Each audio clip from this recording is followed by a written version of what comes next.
welcome you all to my channel and in my today's class. Today we are going to do few more questions from the same exercise, that is exercise 2.5 of chapter 2 polynomial. और ये जो हम लोग करने वाले हैं वो class 9th standard के CBSE NCERT मैथ्स बुक में से करने वाले हैं, जो कि ऑलरेडी आपको पता है। इसके पहले भी मैंने बनाया हुआ है बहुत सारा वीडियो, जिसमें हम लोगों ने पिछले सारे एक्सरसाइज और चैप्टर किए हुए हैं। तो आज हम लोग कुछ क्वेश्चंस करेंगे और जो क्वेश्चन करेंगे उनमें फैक्टराइजेशन जो है वो सबसे पहला क्वेश्चन हम लोगों का होने वाला है। और आज का जो फैक्टराइजेशन है वो आइडेंटिटी पर बेस्ड है, और जो आइडेंटिटी हम लोग यूज करने वाले हैं वो आइडेंटिटी यहाँ बोर्ड पर ऑलरेडी मैंने लिखा हुआ है। And the identities are a plus B whole cube, या आप कह लीजिए कि x plus Y whole cube and x minus Y whole cube का। तो आइए वीडियो को शुरू करते हैं और समझते हैं कि इस तरह के फैक्टराइजेशन को या पॉलिनोमियल का जो फैक्टराइजेशन होता है उसे देखते हैं। तो सबसे पहले इसके लिए हमें इस दो आइडेंटिटी को जानना पड़ेगा। और ये आइडेंटिटी जो है वो कोई नया नहीं है, पहले भी हम लोगों ने इसको यूज किया हुआ है। तो आइडेंटिटी है x plus Y whole cube, जो कि होता है x cube plus Y cube plus 3x square Y plus 3xy square, and x minus Y whole cube is x cube minus Y cube minus 3x square Y plus 3xy square. और जो पहला प्रश्न है हमारा इस exercise का, that question is 8a cube plus b cube plus 12a square b plus 6ab square. तो सबसे पहले हमें इसमें करना क्या है, जो हम लोगों ने पहले वाले सवाल में भी किया हुआ था, a और b के वैल्यू को पता करना है कि यहाँ पर a और b का वैल्यू क्या है। या फिर इस आइडेंटिटी के हिसाब से अगर आप देखें तो x और y के वैल्यू को पता करना है। तो 8 वी ऑल नो कि 8 is a perfect cube number and it is a cube of 2, so we can write here 2a whole cube and b cube। तो यहाँ पर जो x का वैल्यू है वो 2a आ रहा है, और जो y का वैल्यू है इस आइडेंटिटी के हिसाब से वो b आ रहा है, राइट। अभी हम लोग इस दोनों टर्म को बिना देखे हुए जो आइडेंटिटी है हमारा, ये इस पर हम लोग इसको फिट करेंगे, फिट करके देखते हैं। सो यहाँ पर है 3x square Y, that means 3 into 2a square into b, और उसके बाद है 3xy square, so this will be 3 into 2a into b square, क्योंकि y की जगह यहाँ पर b है।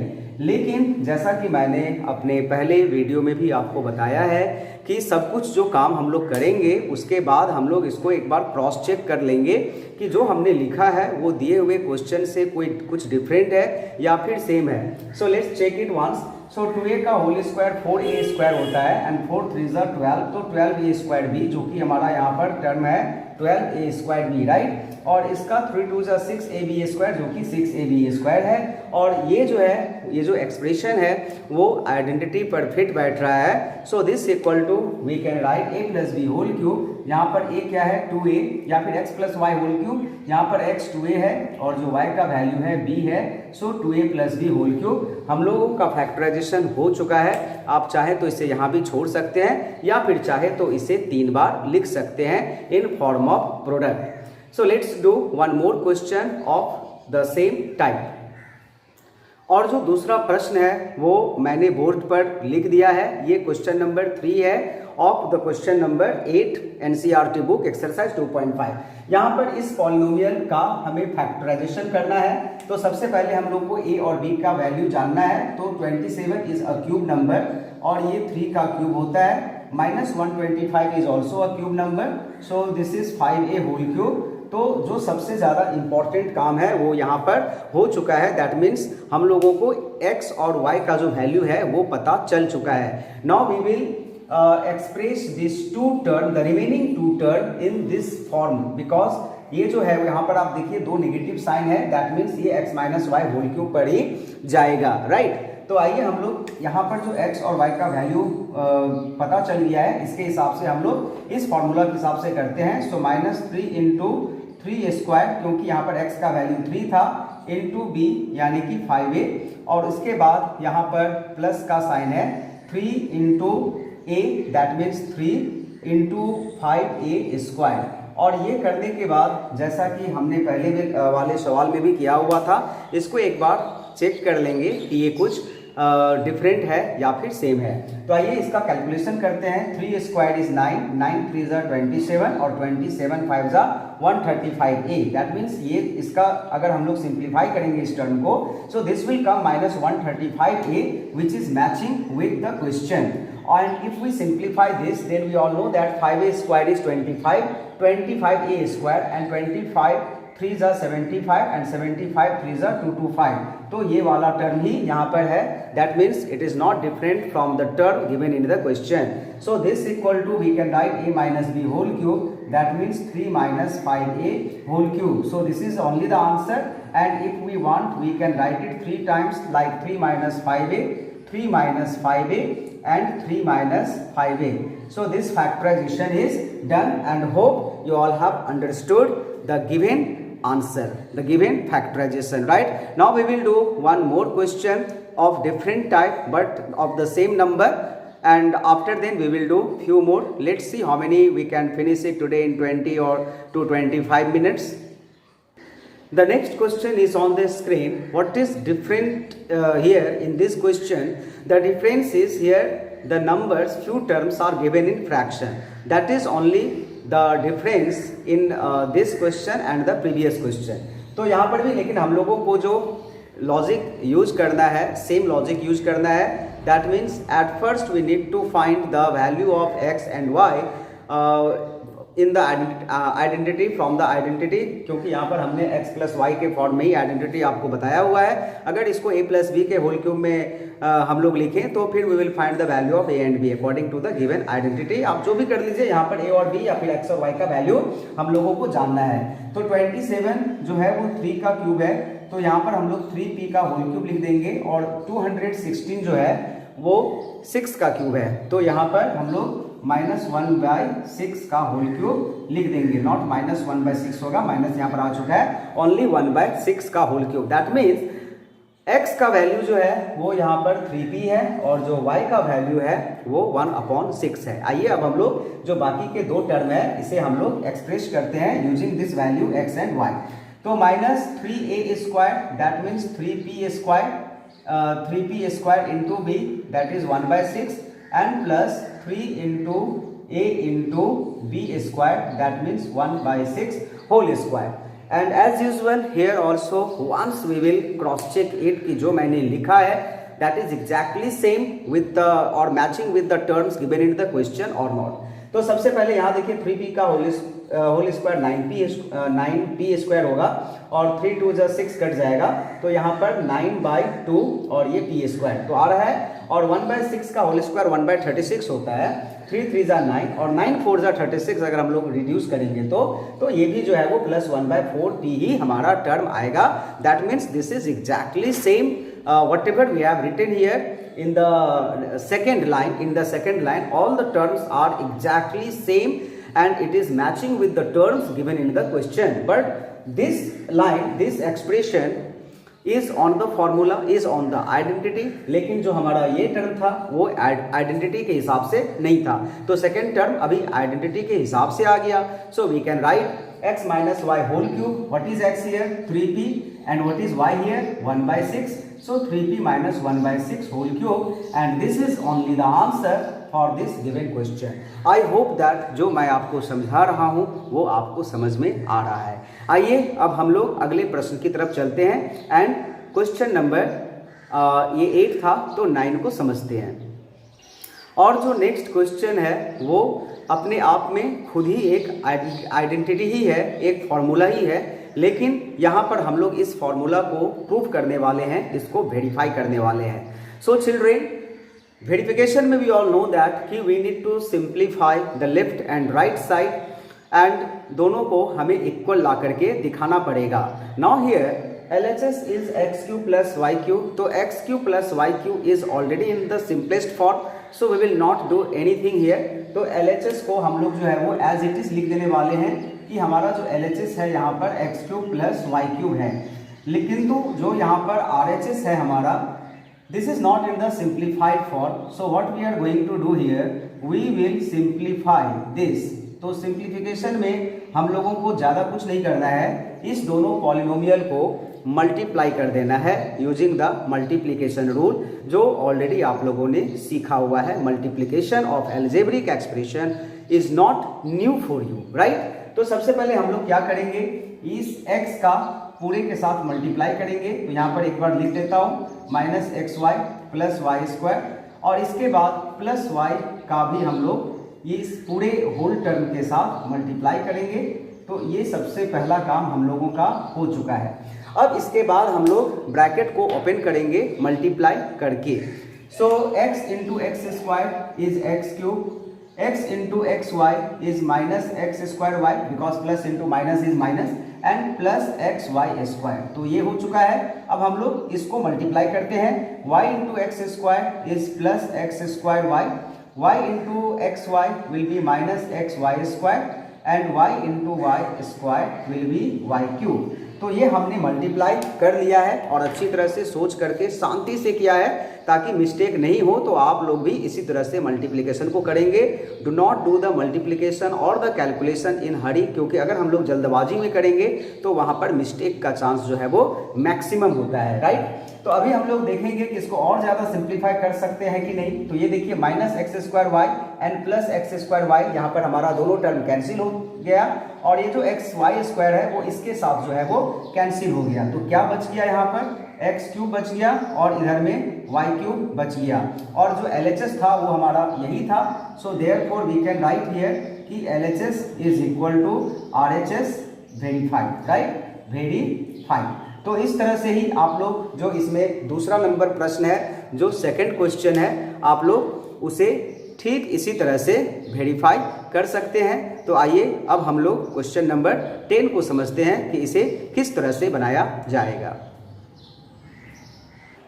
चिल्ड्रेन, नेक्स्ट क्वेश्चन है फैक्टराइज, और किसे फैक्टराइज करना है यहाँ देख लीजिए, 27y³ प्लस 125z³। तो दिमाग में तो कुछ आ नहीं रहा होगा, क्यों? क्योंकि भाई इसे कैसे फैक्टराइज करें, इसमें तो कुछ ना कॉमन है ना कुछ है, कुछ भी तो नहीं दिया हुआ है, right.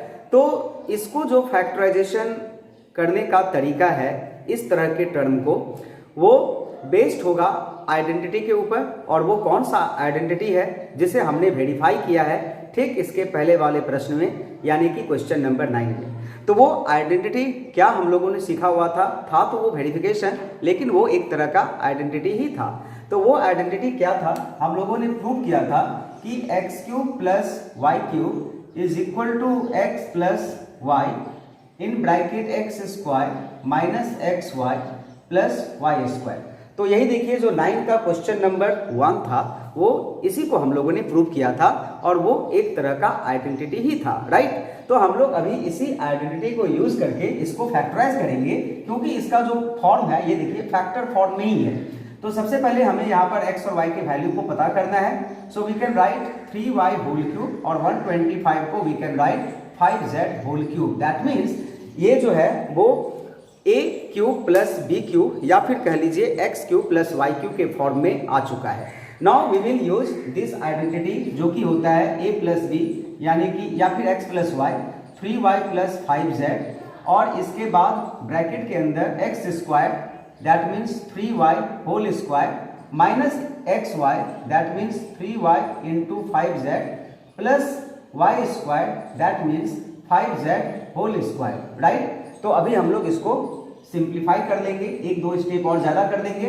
3y plus 5z and 3y का स्क्वायर होगा 9y square minus 5 3 15yz and plus 25z square. तो ये देखिए इसका जो फैक्टराइजेशन है वो हमारा हो चुका है, लेकिन हम लोग यहीं पर नहीं रुकेंगे।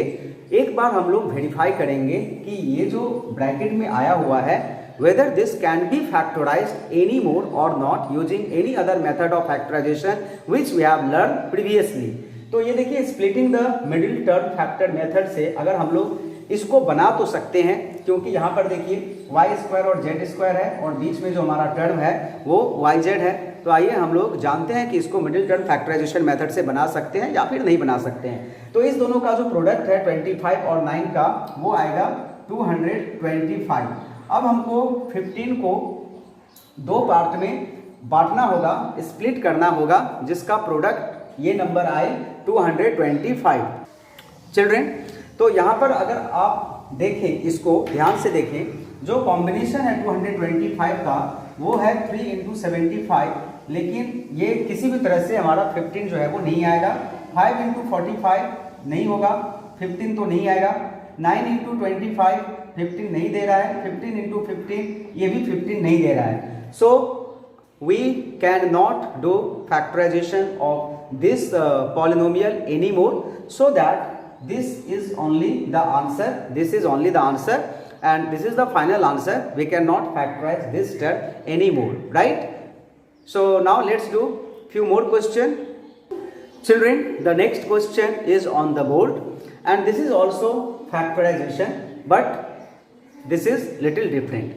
और ये भी जो है वो आइडेंटिटी को यूज करके ही बनेगा, लेकिन तो इसमें जो आइडेंटिटी हम लोग यूज करने वाले हैं that is also different.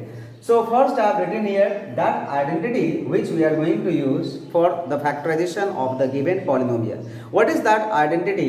This is the identity that x3 + y3 + z3 - 3xyz is equal to x + y + z and in bracket x² + y² + z² minus xy minus yz minus zx. So using this identity, because we all can see here this formula is given in the factored form, और जिस formula को का जो होता है like we have learned a² - b² is what a + b × a - b, तो हम लोग फैक्टराइजेशन में इसको यूज किए थे. तो इसी तरह से इस टाइप का जो आइडेंटिटी है we can use for the factorisation, और इसलिए कुछ यहाँ पर फैक्टराइजेशन इस टाइप का दिया हुआ है. Because if you get this type of question in the exam you want confuse, क्योंकि ये जो फैक्टराइजेशन है the method which you have learn, अगर आप उससे ट्राई करोगे ट्रेडिशनल मेथड जो आपने सीखा है स्प्लिटिंग द मिडिल टर्म, या फिर और भी जीरो मेथड भी इसके पहले हम लोगों ने सीखा हुआ है, या और भी आइडेंटिटी को यूज करके हम लोगों ने सीखा हुआ है, तो फिर आपका जो दिमाग है वो एग्जाम में काम नहीं करेगा अगर आप इसको घर में सीख करके नहीं जाते हो तो, राइट. तो इस आइडेंटिटी को हम लोग को पहले जानना होगा. अगर आप आइडेंटिटी नहीं भी जानते हैं किंतु कॉन्सेप्ट आपका पूरा क्लियर है, तो आप उसको जो है वो तोड़ मरोड़ करके जैसे भी हो आप इधर से उधर उधर से उधर करके आप पहुंच जाएंगे, आप बना लेंगे. मैं ऐसा नहीं कहता हूं कि आप नहीं बना पाएंगे, यू कैन डू. लेकिन अगर मान लीजिए कि यहाँ से आपको डेस्टिनेशन एक सीधा रास्ता मिल रहा है, आप पहुँच सकते हैं 2 मिनट के अंदर, और आप एक इधर उधर करके आपको 5 मिनट लगेगी, तो इट इज़ बेटर ना कि आप 2 मिनट वाले रास्ते को चुने और आप सीधा जाएं जो एकदम आपको डेस्टिनेशन पर ले जाए, ना कि इधर उधर घूम घाम करके हम लोग जाएं. अगर आपका कॉन्सेप्ट क्लियर है, सब कुछ ठीक है, तो आप घूम घाम करके भी पहुंच जाएंगे वहाँ पर, लेकिन हमें जो है वो सीधा जाना चाहिए, क्योंकि एग्जाम में टाइम जो है वो टाइम लिमिट होता है. टाइम मैनेजमेंट भी जो है वो एक बहुत बड़ी चीज़ है, टाइम को भी हमें बचा करके रखना होगा, ताकि हम लोग ऐसे प्रश्न में उस टाइम को लगाएं जो प्रश्न थोड़ा टफ हो, थोड़ा हार्ड हो, जिसे हमने घर में नहीं बनाया हुआ है, प्रैक्टिस नहीं किया हुआ है. तो इस आइडेंटिटी को हम लोग यूज करके ही इस फैक्टराइजेशन को बनाएंगे. तो सबसे पहले हमें जानना होगा a + b + c का a+ यानी कि x y z का वैल्यू. तो इसके लिए हम लोग यहाँ पर लिखेंगे 3x का होल क्यूब, y³ को तो y³ ही रहने देंगे, z³ तो z³ ही रहेगा हमारा. लेकिन ये जो माइनस यहाँ पर 9xyz यहाँ पर हमारा यहाँ पर दिख रहा है 9xyz, इसको हम लोग लिखेंगे 3 × यहाँ पर a का वैल्यू क्या था या x का वैल्यू क्या था 3x, और y तो y ही है और z तो z ही है. तो ये देखिए, ये जो हमारा जो पॉलिनोमियल था जिसे हमें फैक्टराइज करना था, वो अभी इस वाले फॉर्म में आ गया. क्या वाला फॉर्म था कि x³ + y³ + z³ - 3xyz. तो अभी हम लोग इसके इक्वल में ये जो राइट साइड में है इसका आइडेंटिटी ये लिख सकते हैं. तो आइए हम लोग इसको लिखते हैं. यहाँ से इक्वल का साइन हटा करके मैं यहाँ पर दे रहा हूँ. तो x y z है यहाँ पर x + y + z, तो x का वैल्यू 3x, y का वैल्यू y ही है और z का वैल्यू z ही है. इसके बाद हम लोग सेकंड ब्रैकेट का यूज करेंगे, या फिर कर्ली ब्रैकेट भी आप लोग कह सकते हैं. क्या है x² y² z², तो x की जगह 3x का होल स्क्वायर हो जाएगा, उसके बाद y² और उसके बाद z². इसके बाद जो टर्म है -xy -yz एंड -zx, तो -xy that means 3x × y, -yz तो -yz ही होगा, और -zx तो z × 3x, क्योंकि यहाँ पर जो x, y और z का वैल्यू है x का वैल्यू तो 3x ही है, बट y का वैल्यू यहाँ पर y की जगह में y ही है और z के जगह में z ही है। अगर हम लोग इसका कंपैरिजन इस आइडेंटिटी के साथ करें तो जो सबसे इंपॉर्टेंट काम था फैक्टराइजेशन का वो हो चुका है।